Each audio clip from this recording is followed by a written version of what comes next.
The executive branch of government is a pivotal element in the daily running of New Zealand as a country and has a crucial level of importance in the development and success of New Zealand as a whole. Today I will be discussing three aspects of how accounting and finance are involved in the way that executive government operates and my chosen issue. To do this, I'll first start by defining what the executive branch of government is and what each of the three elements are to the best of my understanding. I'll then go on to conduct a two-sided discussion about my chosen issue, which is the importance of transparency in the executive branch of government. To do this, I'll use real-life examples of events in New Zealand's recent history. The executive branch of government consists of the people who make the day-to-day decisions on how New Zealand will be run and what it will spend its money on. Essentially, these are the people or ministers who run the country. They put forward new laws to Parliament and decide the policies and best practices to run them and put them in place to suit the people of New Zealand. The three aspects of finance and accounting that are involved in the executive branch of government are taxation and appropriation, chains of responsibility and accountability, and financial and performance accounting. Taxation is the transfer of resources from private entities to the public sector, which are non-punitive. This is most common through taxes such as GST, PAYE, and business taxes, which are managed through the IRD on behalf of the government. These taxes contribute much of the funds that the government use to keep New Zealand running. The distribution and allocation of this money is called appropriation, which gives Parliament the power to allocate funds to specific government departments to benefit communities and citizens as it sees most fit. Accountability and chains of responsibility are discussed in the Treasury's document, Putting It Simple. In this document, accountability is described as who is responsible for what in departments, and have these departments delivered satisfactory outputs given their allocated resources. Chains of responsibility is demonstrated to be a hierarchical demonstration of how responsibility travels up in management and shows that delegation from a minister will have flow-on effects to even normal staff members, and that the minister must share some of the responsibility for the actions of his delegates. In terms of the executive branch of government, when financial accounting is mentioned, the document that comes to mind is the New Zealand budget. The budget is announced by the Minister of Finance and details where budgeted funds are being appropriated to in a given year. This is based on the needs of departments and is based on performance in accounting measures, that is, how they have operated in past years given their allocated funds, and how much funds they will need in the future to best use this money efficiently. The issue I have chosen to discuss is the importance of transparency in the executive branch of government, in reference to the three elements of finance, and whether there is a need for more transparency in the executive branch of government. According to the Congressional Research Report, Government Transparency and Security, an examination of meaning and its uses in the executive branch, transparency is defined as comprising not only the disclosure of government information, but the access, comprehension and use of this information by the public. Transparency as such requires a public that can acquire understanding and use information that it receives from the federal government. Other definitions include active disclosure from Richard W. Oliver in his book What is Transparency?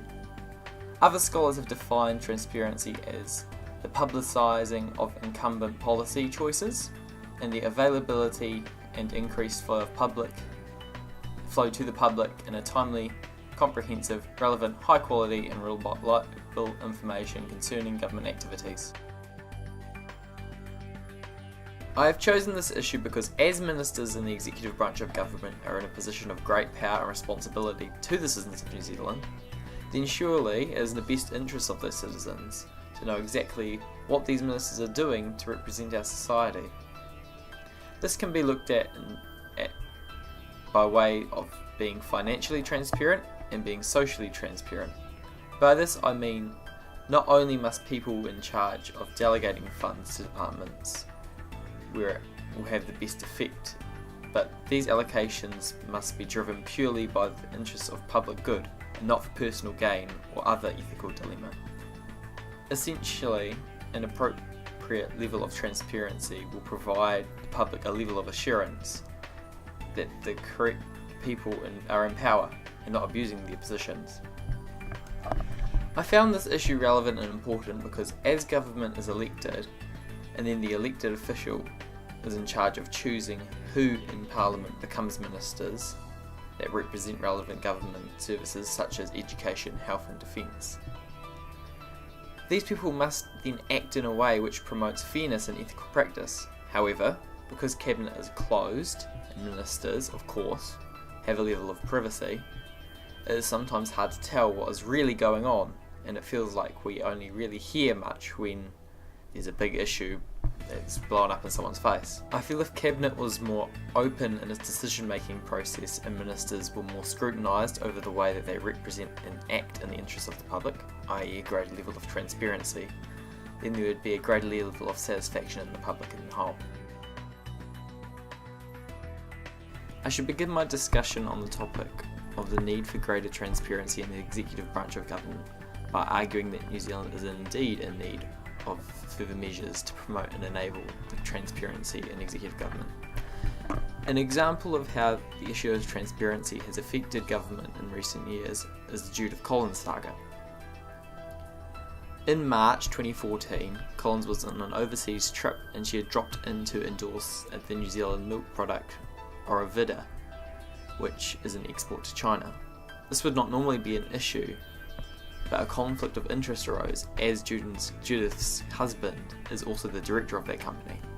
Also, in August 2014, the book Dirty Politics written by Nikki Hager dropped, which revealed that Collins had close ties to the right-wing blogger Cameron Slater and had passed on private information about a public sector servant.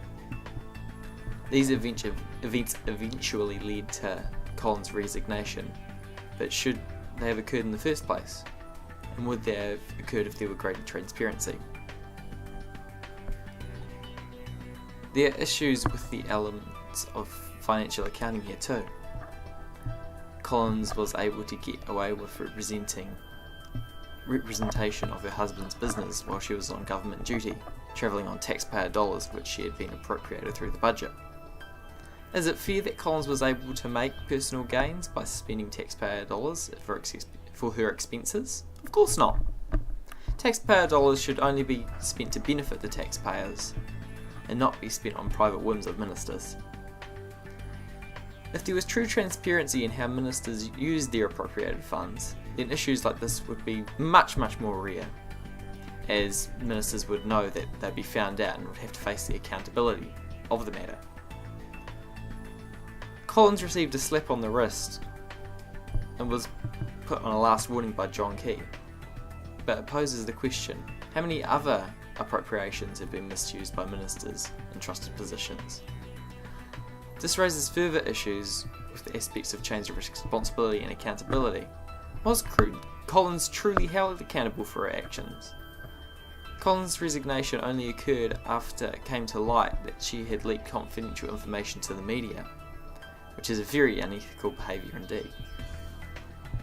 This only came to light because of the Dirty Politics book by Nikki Hager. If it wasn't for this book, would Collins still be in the position she was and still acting unethically for personal interest? Is it really necessary for the media to have exposed this behaviour? Or if there were more transparency in existence in the executive branch of government, would ministers act this way in the first place? I will now discuss the counter to this argument that New Zealand is not in need of more measures for transparency, and that we do enough to promote and allow transparency in the executive.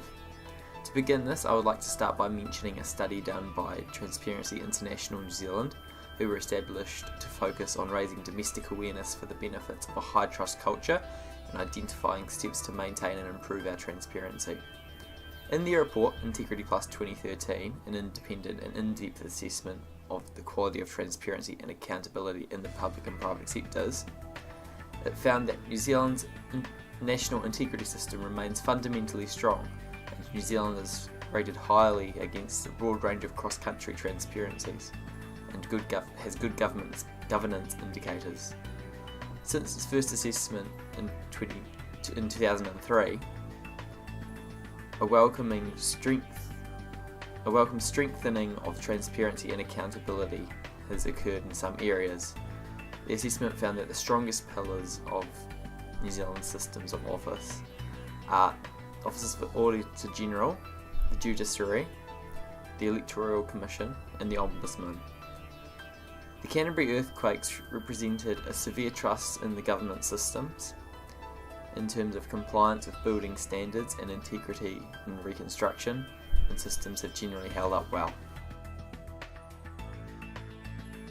This image is associated with the findings ranking New Zealand as the second least corrupt country based on their measures, only behind Denmark.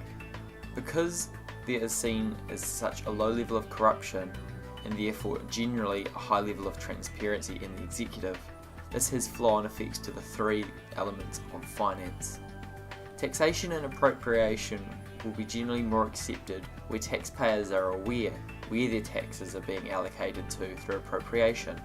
To do this, the executive branch of government issues the New Zealand budget, which is a form of financial accounting based on past and future expectations and performances of the sectors. The performances of the government departments are directly accountable to the ministers of each department through the hierarchical system that is the change of responsibility. As you can see, each element of the three sectors is related to where transparency is generally accepted to be high in the public, willing to allow the executive to run as it sees fit, and represents the taxpayers to a satisfactory level. Then there will be flow-on effects to the other elements, resulting in a happy public, which in turn results in re-election, which at the end of the day is the primary goal of the political parties involved. In talking with fellow classmates about their associated issues when engaging in the deep learning process to extend our ideas, we talked about the issues surrounding the earthquakes in Christchurch and EQC. Essentially, what was discussed was how EQC had budgeted for major seismic events compared to what had really happened.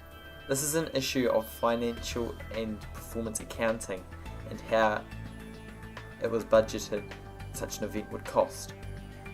The estimated number of clients from the major Wellington earthquake was set to be about 150,000, but both of the major seismic events in Christchurch went slightly over this amount, and with the resulting effects of the other smaller earthquakes, the amount of claims went up further as well.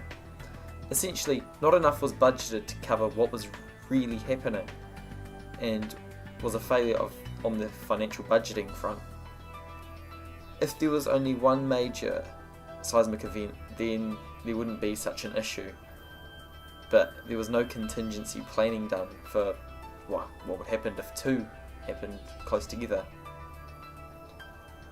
EQC is often criticised for its lack of transparency, but in its report briefing the Income Minister in December 2011 put forward the information I have used.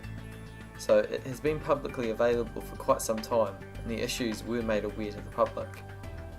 In my definitions of transparency, I touched on the need for a public who is willing to not only read the information, but willing to find it out for themselves, which put forward the need for improvement in the public for taking some accountability for finding issues in transparency, and not just looking for a witch to burn at the stake for their own issues.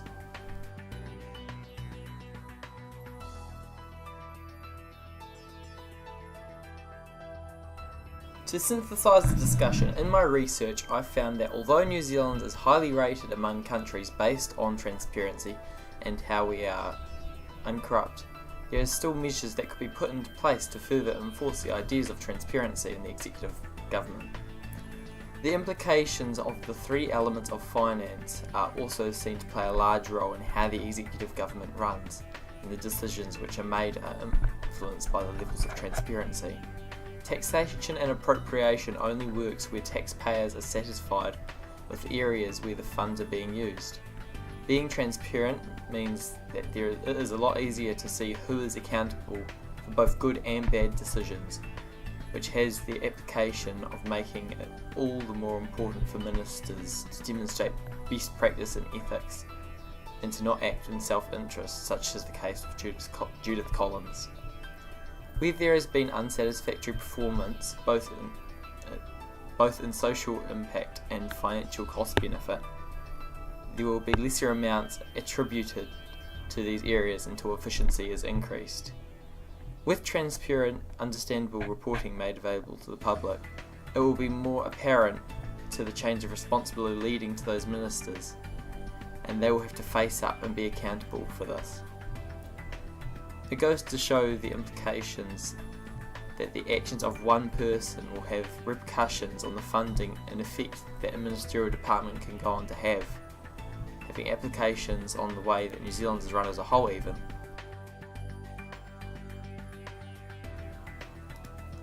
I've found it very interesting to see how the three elements of finance interact with each other, have flow-on effects to one another, and how external factors can have such an effect on all three. I would find it very interesting to investigate a more corrupt country to look at how their executive branch of government is ran, and how their lack of transparency translates onto its effects of the elements of finance.